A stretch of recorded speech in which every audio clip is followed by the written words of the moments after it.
اس طرح local government سے لوگوں کو لیا گیا ہے, PND سے لوگوں کو لیا گیا ہے, تاکہ جو جس ڈپارٹمنٹ کا کام جس علاقے میں چل رہا ہے وہ اس کو لک آفٹر کرے اور سپیڈ اپ کرے. اچھا سعدیہ ایک چیز بتائیں, کیونکہ یہاں پہ بہت ساری چیزیں مینشن کی گئی ہیں, تجاوزات کا خاتمہ, سڑکوں کی صفائی, تزئین و آرائش, پھر غیر قانونی پارکنگ, سیویج کے مسائل بھی.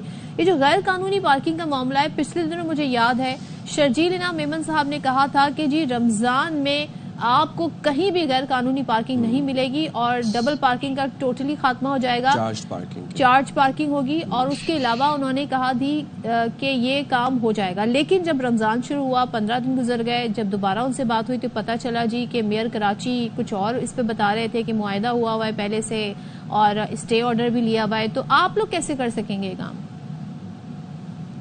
دیکھیں, جو شرجیل صاحب نے بات کی تھی وہ اسی پیرائے میں تھی کہ میئر کراچی نے اعلان کیا تھا کہ کراچی کو پارکنگ فری کر دیا جائے گا. کراچی میں کہیں بھی کوئی پارکنگ کے جائیں گے تو وہ جو ہے وہ چارج نہیں ہوگی.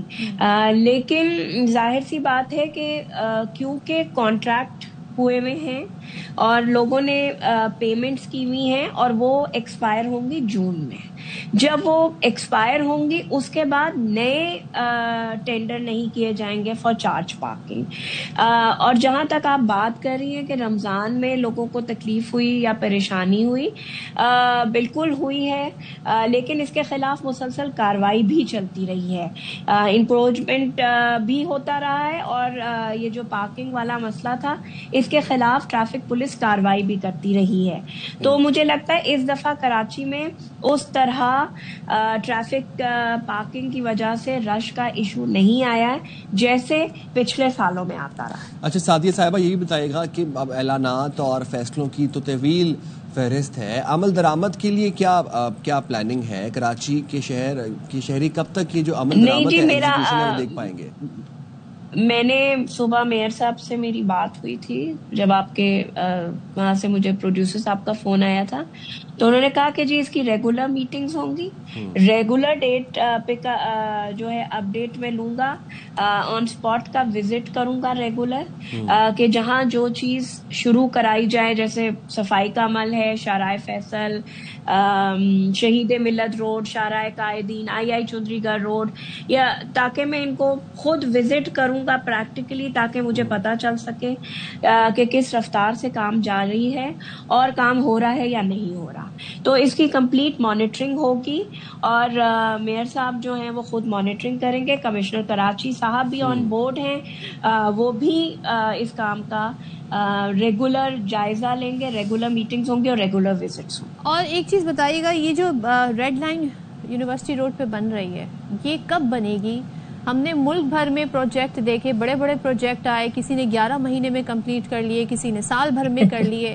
یہاں پہ تو ہمیں نہیں لگتا کہ یہ پتہ نہیں کب جا کے کمپلیٹ ہوگا. دوسرے سیویج کے مسائل بہت ہیں, آئے دن سڑک پہ پانی ہوتا ہے. یونیورسٹی روڈ کی اگر میں صرف آپ کو مثال دے دوں تو اس کے لیے کیا سلوشن؟ ہاں جی, وہ جو دو ریڈ لائن میں وہ جو 2 پورشنز ہیں جو یونیورسٹی صفورہ گوٹ سے ٹوورڈز پرانی سبزی منڈی والے, اس پہ کام سپیڈ اپ کرا دیا گیا ہے, اور ہم ایکسپیکٹ کر رہے ہیں کہ وہ کام اسی سال ختم ہوگا. اچھا, ساتھ میں جی اسی سال وہ کام, ان 2 سیگمنٹس کا کام اسی سال ختم ہوگا. اور صدف, اس کام میں ڈیلے اس لیے آیا ہے کہ جب پیپلز پارٹی کی پچھلی گورنمنٹ کا ٹینیور ختم ہوا 11 اگست کو, اور کیئر ٹیکر آئی جو کہ 9 مہینے کے عرصے پہ محیط تھی, اس ٹائم پہ اس کا کام روک دیا گیا تھا.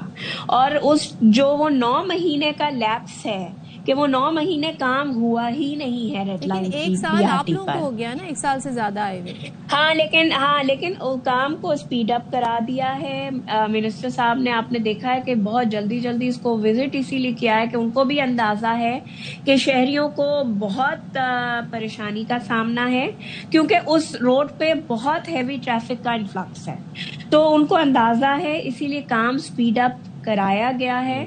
اور ہم توقع کر رہے ہیں انشاءاللہ کہ وہ اسی سال یہ کام مکمل ہوگا تاکہ شہریوں کو آسانی ہو سکے. لیکن جو آپ نے ایک بات کی کہ جی کوئی 11 مہینے میں BRT مکمل کرتا ہے، مجھے یاد ہے کہ شاید اورنج لائن کی وجہ سے جو لاہور میں کھدائی ہوئی تھی تو وہ کوئی 3-4 سال لگ گئے تھے کیونکہ لوگ کورٹ چلے گئے تھے اور اسٹے آرڈر ہو گئے. وہ تو ایک ڈفرینٹ ایشو تھا، وہاں پہ کام سلو نہیں تھا، وہ ایشو ڈفرینٹ تھا. لیکن یہاں بھی کیونکہ 9 مہینے کام نہیں ہو سکا تو اس کی وجہ سے کام میں بہت فرق ہوا، ورنہ وہ اب تک یہ والا جو پورشن تھا وہ ڈیفینیٹلی کمپلیٹ ہو جاتا. انٹرم گورنمنٹ ہوتی ہے اس کے پاس یہ رائٹ ہوتا ہے کہ وہ ترقیاتی کام کروائے کہ نہ کروائے. یہ میرا ایک بس سوال تھا. ذرا یہ جو حادثات ہو رہے ہیں اس کے بارے میں بتا دیں. یہ حادثات نہیں رکے، آئے دن حادثات ہوتے ہیں، اس کے لیے کیا اب سوچ رہی ہے سندھ حکومت؟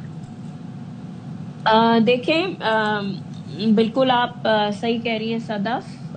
مطلب جو ابھی پرسوں حادثہ ہوا جس میں وہ خاتون پریگننٹ اور ان کے شوہر اور وہ بچہ انتقال کر گیا، وہ دل دہلا دینے والا ہے. مطلب میں جب میں نے ایکسیڈنٹ رپورٹنگ سنی تھی تو میں اس رات سو نہیں سکی. تو مجھے یہ تھا کہ جس فیملی میں یہ ہوا ہے، جس گھر میں یہ ہوا ہے، ان کے اوپر کیا گزر رہی ہوگی. آپ کی بات صحیح ہے، لیکن دیکھیں اس پہ ہم نے کام شروع کیا ہے.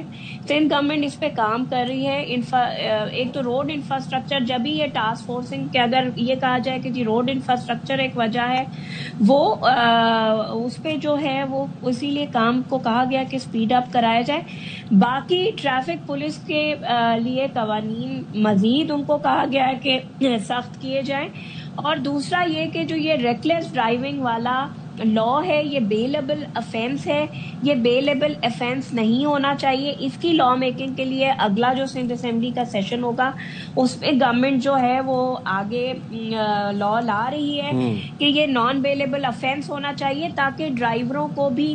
لیکن آپ کے چینل کے توسط سے as citizen of Karachi, as citizen of Pakistan, میری اور آپ کی بھی تھوڑی سی ذمہ داری ہماری بنتی ہے. ٹھیک ہے، بہت شکریہ. پلیز ہمیں وہ ذمہ داری ادا کرنی چاہیے. تھینک یو سو مچ. اور اس وقت آپ کو لیے چلتے ہیں اسلام آباد میں رب ذوالجلال کا احسان پاکستان تقریب جاری. آج کی تقریب پاکستان کے نام، ہر پاکستانی کے نام.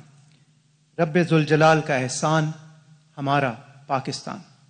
آج کی اس تقریب کا باقاعدہ تو یہ تقریب کے حوالے سے اپڈیٹس ہم آپ کو دیتے رہیں گے. یہ سلسلہ جاری رہے گا. اور جمعۃ الوداع بالخصوص 27ویں رمضان کی مناسبت سے اس تقریب کا اہتمام کیا گیا ہے جنہ کنونشن سینٹر اسلام آباد میں، اور وزیر اعظم اس کے مہمان خصوصی ہیں. ٹھیک ہے جی، تو تھوڑی سی اب ذرا بات کر لیتے ہیں اے پی سی کے حوالے سے. ایم کیو ایم اور پیپلز پارٹی کے درمیان لفظی جنگ کا سلسلہ جاری ہے، رکنے کا نام نہیں لیتا. گورنر سندھ کامران ٹیسوری اور میئر کراچی مرتضی وہاب کے درمیان بھی ایک الگ محاذ کھلا ہوا ہے اور ایک دوسرے پر تنقید جاری ہے. لفظی جو ہے وہ نشتر چل رہے ہیں دونوں سائڈ سے. کراچی میں بڑھتے ٹریفک حادثات پر گورنر سندھ کامران ٹیسوری نے عید کے بعد آل پارٹیز کانفرنس بلانے کا اعلان کیا ہے. کہا کہ راستوں اور نومولود بدماشوں کو سیدھا کرنا جانتے ہیں. اور اس کے علاوہ انہوں نے یہ بھی کہا کہ چیف جسٹس از خود نوٹس لیں. کامران ٹیسوری نے یہ بھی کہا کہ اب میئر کی کسی بات کا جواب نہیں دوں گا. وہ جتنا مرضی مذاق اڑا لیں، انہیں معاف کیا. تو سن لیتے ہیں ہم کیا کہہ رہے ہیں گورنر صاحب. روزے سے اپنی موٹر بائک پہ جا رہے قاتل ٹینکر نے کچل دیا. وہ حاملہ ماں جس کا بچہ اگلے 6 دن بعد اس دنیا میں آنا تھا، وہ اس دنیا میں آنے سے پہلے کچل دیا گیا. عید کے بعد گورنر ہاؤس میں ان تمام لواحقین کو اور ان تمام سیاسی جماعتوں کے لیڈران کو بلاؤں گا اور ہم اس پر آل پارٹی کانفرنس کریں گے. ایجنڈا ایک ہوگا کہ کراچی کے رہنے والے لوگوں کی جو شہادتیں ہیں اس کا خون اور اس کا حساب کون دے گا. اب ایسے نہیں چلے گا کہ یہ جنازے اٹھاتے رہیں. اس گورنر کو ہٹانے کا اختیار ہے تمہارے پاس، لیکن میری آواز روکنے کا اختیار نہیں ہے. ہمیں آتا ہے سیدھا کرنا روڈ راستوں کو بھی، اور اس شہر کے نومولود بدماشوں کو بھی سیدھا کرنا آتا ہے. چیف جسٹس آف پاکستان وہ اس کا از خود نوٹس لیں، اس کا بڑا فیصلہ سنا کے جائیں. اب میئر کراچی کہتے ہیں جی کہ میں جب بات کرتا ہوں تو گورنر صاحب ناراض ہو جاتے ہیں. پھر وہ یہ کہتے ہیں مجھے اختیارات دلانے والا کہتا ہے کہ جی خود وہ اختیارات مانگ رہا ہے اور وعدہ وفا نہیں کر سکتے. پھر وہ کہتے ہیں میں حسد نہیں کرتا، حاسدوں کے لیے تعویذ پہنتا ہوں. سنتے ہیں. بات کرتے تو گورنر صاحب ناراض ہو جاتے ہیں، شکایتیں لگتی ہیں. میرا قصور تھوڑی ہے، گورنر صاحب نے خود مجھے کہا کہ میرے پاس آ جاؤ، میں سارے اختیارات دے دوں گا. جو شخص مجھے کہہ رہا تھا میں تمہیں اختیارات دلا دوں گا، وہ اب اپنے لیے اختیارات مانگ رہے ہیں. بھائی اگر کام نہیں کر سکتے، اگر وعدے کو وفا نہیں کر سکتے، اگر اعلان کو مکمل نہیں کر سکتے تو اعلان کرو نا، افطار پارٹی اور سحری کرتے رہو نا. بڑا بہت نیکی والا کام ہے، یہ ذاتی کام ہوتا ہے. اللہ تعالیٰ نے آپ کو دھن دیا ہے، اللہ تعالیٰ کی برکت آپ اس میں چاہتے ہیں، آپ لوگوں میں بانٹیں، لیکن خدا را لوگوں کی عزت نفس کو نقصان نہ پہنچائیں. مجھے اپنی قوم کو مفلسی نہیں دینی ہے، مجھے امید دینی ہے. لوگوں کے پاس کھانے کی تنگی ہے نا، چلے آئیں آج ہم گٹر باغیچہ پہ 200 ایکڑ پہ فصل کاشت کرنا شروع کرتے ہیں. سبزیاں کاشتیں فری دیں گے لوگ، سبسڈائز ریٹوں پہ دیں گے. چلیں یہ کیا ہم نے طریقہ بنا دیا کہ تم کام وام کرنے کی ضرورت نہیں، تم شتر مرغ کڑھائی کھلا دیں گے. سڑک پر ٹینٹ لگا کے برقی کمکمے لگا کے لوگوں کو مدعو کر کے بلایا جاتا ہے. گلوریفائی کر رہے ہیں ان چیزوں کو. محنت کریں بھائی. اور میں اگر اس طرح کی بات کرتا ہوں تو مجھے کہتے ہیں میں حسد کر رہا ہوں. کوئی حسد نہیں. میں تو حاسدوں سے بچنے کے لیے گلے پہ یہ لے گھومتا ہوں. سورہ فلق پہ میرا بڑا ایمان ہے. جی تو بالکل لفظی جنگ جاری ہے، اور اسی حوالے سے بات کرنے کے لیے ہمارے پروگرام کے میں وقت نکالا ہے ایم کیو ایم کے رہنما فاروق ستار نے. بہت شکریہ فاروق ستار صاحب، آپ نے ایم کیو ایم پاکستان کے رہنما ہیں، آپ نے ہمارے لیے وقت نکالا. سر پیپلز پارٹی اور ایم کیو ایم کے درمیان لفظی جنگ کا جو سلسلہ ہے وہ تھمنے کا نام نہیں لے رہا. دونوں طرف سے نشتر چلتے ہیں، الفاظ کے اور طنز کے نشتر چلتے ہیں. یہ معاملات بہتری کی طرف کیوں نہیں آ رہے، اور اگر آنے والے ہیں تو کب تک آئیں گے؟ میرے خیال میں گورنر سندھ نے تو کہہ دیا کہ وہ اب میئر کراچی مرتضی وہاب جان بوجھ کر گورنر کو انگیج کرنا چاہتے ہیں اس طرح کی باتوں میں جس کا کوئی بھی حاصل نہیں ہے. عوام کو تو اس کا کوئی بھی فائدہ نہیں ہے نا. عوام تو بہترین جج ہیں اور وہ خود جج کریں گے کہ بھائی کس کے پاس اختیارات ہیں اور وہ کام نہیں کر رہا، کس کے پاس وسائل ہیں وہ کام نہیں کر رہا. صوبائی حکومت کا پوری امبریلا اصولاً میئر کراچی مرتضی وہاب کے ساتھ ہونی چاہیے.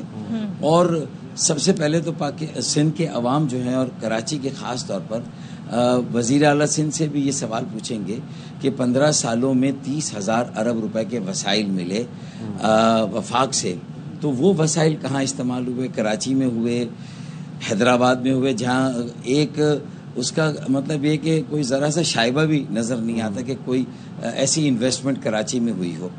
لاڑکانہ میں ہوئے، نواب شاہ میں ہوئے. تو میرے خیال میں اصولاً تو اس طرف توجہ دینی چاہیے کہ وسائل مرکز سے آتے ہیں صوبے کو، اور صوبے کو بھی جو کراچی ہے وہ 95% جو ریونیو اور ٹیکس اور محاصل وہ کراچی سے صوبے کو ملتا ہے. تو اصل تو حساب کتاب اصولاً مرتضی وہاب کو بھی صوبائی وزیر اعلیٰ اور صوبائی حکومت سے پوچھنا چاہیے. وہ کہتے ہیں کہ 30% کراچی پہ اختیار ہے میئر کا، باقی ظاہر ہے وہ کہتے ہیں کہ وہ ٹاؤن ناظم ہیں اور دیگر جو ہے لوگ ہیں. تو انہوں نے پھر اس حوالے سے ایک ٹاسک فورس بھی ابھی سندھ حکومت نے بنائی ہے انڈر میئر کراچی، جو کہ شہر کی صفائی، تزئین و آرائش، یہ والے مسائل بھی حل کرے گی، اور جو منصوبے ترقیاتی ہیں وہ جلد مکمل ہوں گے. تو کتنی امید رکھتے ہیں ہم؟ دیکھیے میرا یہ کہنا ہے کہ 30% اگر کراچی ان کے انڈر میں ہے اور باقی 65% نہیں ہے تو آئیں اس کی جد و جہد کریں نا کہ باقی وہ 65 اور 70% نہیں ہے تو کیوں نہیں ہے. ایک گریٹر میٹروپولیٹن کراچی کی بات کیوں نہیں ہو رہی ہے؟ اور اگر ٹاؤنز کے اختیارات بھی گئے تو اوور آل سپرویژن جو ہے وہ میئر کراچی اور بلدیہ عظما کراچی کی کونسل کے پاس ہونا چاہیے. تو پھر آئیں یہ بات کریں. تو پھر آئیں ایم کیو ایم کا وہ جو آئینی ترمیمی بل ہے جو یہ کہتا ہے کہ آرٹیکل 140 کی صحیح تشریح کریں، اس کے مطابق جو بلدیاتی قانون صوبے نے وضع کیا، سارے صوبوں نے 2013 کا سندھ لوکل گورنمنٹ ایکٹ، اس کو ترمیم کرے، اس کے مطابق بنائے. سپریم کورٹ کا بھی ہماری پٹیشن کے حق میں آیا کہ بھئی بلدیاتی، شہری، مقامی جتنے بھی امور، ذمہ داریاں، ٹیکسز ہیں، یہ سارا کا سارا بلدیاتی اداروں کو، شہری اور مقامی حکومتوں کو بہت زیادہ مؤثر، با اختیار، خود مختار اور با وسیلہ بنا چاہیے. آئیں اس پر کام کریں، اس پر مل جل کر کام کریں. ہمارا میئر تو نہیں ہے، پیپلز پارٹی کا مرتضی وہاب ہے، ہم ان کو مضبوط کرنا چاہتے ہیں، ان کے ہاتھ مضبوط کرنا چاہتے ہیں. تو آئیں اس طرف توجہ دیں نا. ہم آپس میں کیوں اپنی یہ توانائی اس طرح جو ہے وہ بیان بازی میں ضائع کریں. فاروق ستار صاحب میرا بھی یہی سوال ہے. اور میرا بھی یہی سوال ہے کہ آپ کو نہیں لگتا کہ دونوں پارٹیز کو سر جوڑ کر بیٹھنا چاہیے اور شہر کے مسائل کا حل نکالنا چاہیے؟ ایک میئر ہیں اور ایک گورنر ہے سندھ کے، دونوں کو مسائل کے حل کی طرف آنا چاہیے، سولوشن کی طرف آنا چاہیے، بجائے اس کے کہ گولہ باری کی جائے ایک دوسرے کے اوپر، ایک دوسرے کی کمیوں کا، غلطیوں کا مذاق اڑایا جائے، ان کو ہائی لائٹ کیا جائے۔ دیکھیں، گورنر صاحب بھی اگر انگیج ہو گئے تو ظاہر ہے ان کی اپنی ایک سوچ اور حکمت عملی ہے، وہ یہ دیکھتے ہیں کہ وہ اتنی سنسیریٹی کے ساتھ، اتنے اخلاص کے ساتھ، اتنی نیک نیتی کے ساتھ اور پورے دل و جان کے ساتھ 17 18 گھنٹے جاگ کر اگر وہ کام کر رہے ہیں، لوگوں میں برادریوں میں جا کے، شہر کی مختلف سرگرمیوں میں جا کے ان کے ساتھ کھڑے ہو کے حصہ لے کے ان کو مایوسی سے نکال کر امید کی طرف لا رہے ہیں۔ سیریمونیل پوسٹ ہے وفاق کے نمائندے کے طور پر، ریاست کے نمائندے کے طور پر، اس کے باوجود بھی 50,000 بچوں کو آئی ٹی کی اعلیٰ تعلیم دینا، جس میں جو ہے وہ بلاک چین ہو، میٹاورس ہو، ویب 3 ہو، آرٹیفیشل انٹیلیجنس ہو، اور ابھی بچوں کو 1 سال پورا نہیں ہوا، کوئی 2 لاکھ کما رہا ہے، کوئی 5 لاکھ کما رہا ہے۔ یہ ہمارے لیے $1.5 ارب کا زرعی مبادلہ اگلے سال نیا زر ترسیل جو ہے وہ ان کے ذریعے سے آئے گا۔ یہ IMF کا کاؤنٹر ہے جو کراچی مانیٹری فنڈ ہے، یہ گورنر صاحب کا جو آئی ٹی کا انیشیٹو ہے، یہ دراصل کراچی مانیٹری فنڈ ہے جو IMF کا توڑ ہے، تو ہمیں اس کو مضبوط کرنا چاہیے۔ مرتضی وہاب کو، وزیر اعلیٰ کو اپنے اپنی عمارتوں میں اپنے اپنی جو مراکز ہے KMC کے صوبے کے، وہاں اس طرح کی 10,000 بچوں کے یہ کمپیٹ کرنا ہے۔ یہ جو آل پارٹیز کانفرنس کا اعلان کیا ہے گورنر صاحب نے، تو پھر آپ لوگوں نے دعوت دی ہے پیپلز پارٹی کو اس میں؟ نہیں، سب کو دعوت دی ہے، سب کو دعوت دیں گے، اور عید کے بعد باقاعدہ اس کا اہتمام کریں گے۔ مرکزی کمیٹی کا اجلاس ہوگا، گورنر صاحب خود کر رہے ہیں تو وہ MQM کو بھی ایک پارٹی کے طور پر دعوت دیں گے اور باقی ساری جماعتوں کو بھی ایک پارٹی کے طور پر دیں گے۔ یہ ساری چیزیں ہم طے ہوں گے، لیکن ایک انیشیٹو ہے، انہوں نے اپنی آفس، اپنا پلیٹ فارم فراہم کیا کہ آئیں یہاں سر جوڑ کر بیٹھے، ہم اپنی غیر جانبداری سے، ہمیں سیاست نہیں کرنی، ہمیں کرٹیسائز نہیں کرنا، ہمیں تنقید نہیں کرنی، لیکن اس مسئلے کا کوئی حل تو نکالیں۔ بھائی یہ مسئلہ انتظامی، ہم بھی کہتے ہیں چلے ہم سیاسی نہیں بنا رہے، لیکن ہم ایک سیاسی قوت ہیں، ایک آواز ہیں، ہم مظلوموں کے ساتھ کھڑے ہیں۔ ڈمپر مافیا، ٹینکر مافیا حد کر دی، 220 سے زیادہ معصوم بے گناہ جانوں کا جو ہے وہ ضیاع ہو چکا ہے یا اتلاف ہو چکا ہے۔ اب کہیں نہ کہیں تو اس سلسلے کو روکنا ہوگا۔ کوئی رپورٹ تو آئے صوبہ حکومت کی طرف سے، وزیر اعلیٰ، وزیر داخلہ، کوئی تو کھڑا ہو کے گئے اگر انتظامی مسئلہ بھی ہے تو آپ کی ناکامی ہے، آپ کی ناقص کارکردگی ہے، آپ کی نااہلی، پھر اس کا اعتراف کریں، تسلیم کریں، کوئی رپورٹ دیں کہ ٹریفک کے لوگ اس میں ملوث ہیں کہ دن کے اوقات میں 90% اگر ایکسیڈنٹ ہو یہ ڈمپر کنٹینر کریں، تو پھر کوئی نہ کوئی تو ذمہ داری لے گا۔ تو ذمہ داری فکس کرنے کے لیے کوئی کمیشن بنائے، کوئی انکوائری کریں، کوئی تحقیقات کریں، یہ لا تعلق۔ چلے ٹھیک ہے، بہت شکریہ فاروق ستار صاحب، آپ نے ہمارے پروگرام کے لیے وقت نکالا، اور عملی طور پر جو ہے وہ اگر آپ کام کریں تو مسائل کے حل کی طرف آئیں، بجائے اس کے آپ لفظی گولہ باری جو ایک دوسرے کے خلاف بیانات ہیں یہ تو بند ہونے چاہیے۔ پورا مہینہ گزر گیا، ہم نے دیکھا کہ گورنر اور میئر کے درمیان جو یہ سلسلہ چلا، اب گورنر صاحب نے کہا وہ نہیں کہیں گے، لیکن یہ سلسلہ رکنا چاہیے اور مسائل کی طرف فوکس ہونا چاہیے اور عملی طور پہ سٹیپ لینا چاہیے، ایگزیکیوشن نظر آنی چاہیے۔ چلیے جاتے ہیں ہم ایک بریک پہ، آپ ہمارے ساتھ رہیے گا۔ Welcome back. جب بن جاتے ہیں 5:30 تو پھر کرتے ہیں ہم تو کھانے پھر ہو کی جاتا ہے بات، ہمارا بھوک سے برا حال، کھا تو سکتے نہیں ہیں، پھر ہو جاتی ہے تیز آنچ جب بج جاتے ہیں 5:30۔ کیا بات ہے، ہم نے کیا شعر، فی البدی شعر ہم نے، بھوک نے شاعر بنا دیا مجھے۔ لے جی، آج کی ہماری ریسیپی ہے BK special fish and chips, دکھاتے ہیں آپ کو۔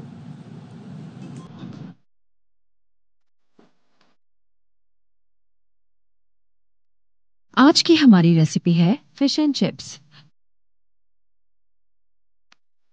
لہسن ادرک کا پیسٹ 2 ٹیبل اسپون، نمک 1 teaspoon, tandoori masala 2 tablespoon, lemon juice 2 tablespoon, chaat masala powder 1/2 teaspoon, cornflour آدھا کپ، پانی آدھا کپ۔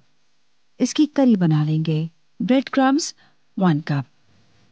میرینیٹ کیے ہوئے فش کو سلری میں ڈیپ کریں گے اور اس پر اچھی طریقے سے بریڈ کرمز لگا لیں گے۔